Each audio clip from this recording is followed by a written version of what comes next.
So guys, ito na yung pang-passenger na na boat. Ayan. So tatawid sila doon sa Aberdeen. So instead na mag-bus, tatawid sila doon. So yan. We're here sa tabing dagat, sa Seaside Road. Higagala-gala, mag-go for a walk kami ng mga bata. So yan sila. Let's go, let's go. So cute ng mga flowers. Hindi nila dala yung octopus nila. So cute ng mga flowers. Ayan. Mag-change sila ng flowers. So we go for a walk here and check what they have here. Go walking muna kami. Ng mga bagets. So ang gaganda ng mga flowers. So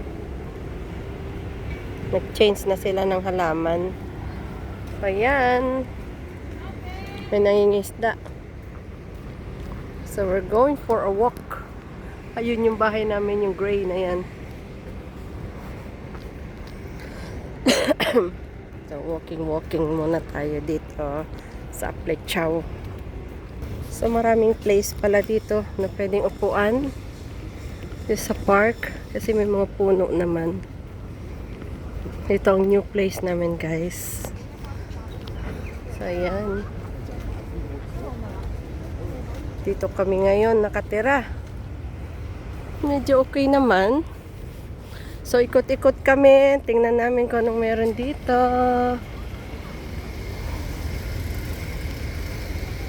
Ito ang waiting area ng mga passengers na sasakay sa boat. Ayan na, may parating. Yan. So, ayan yung mga sakayan papunta dun sa kabilang side. O, diba? So, ayan. Maraming mga place to sit. Gusto mong magmuni-muni. Ayun, may maliit na park. Pwede sila maglaro. So, we're here.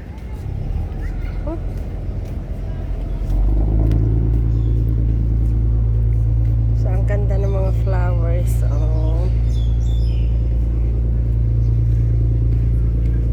So, may mini park. Mini park dito.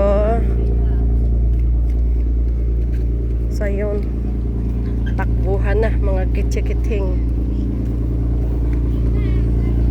Ganda dito pala.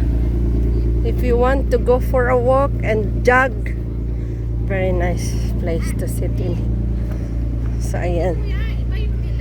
May mga upuan, malinis ang paligid. So, mga gardener, ayan.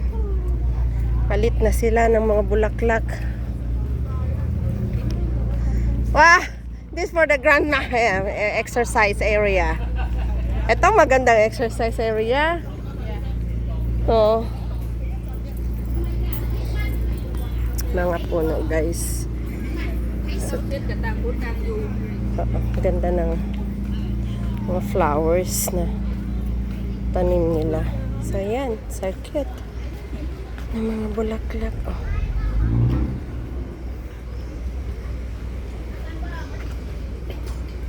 So, ito ang exercise area. Yan, nag-enjoy mga kiddos. Thank you for watching.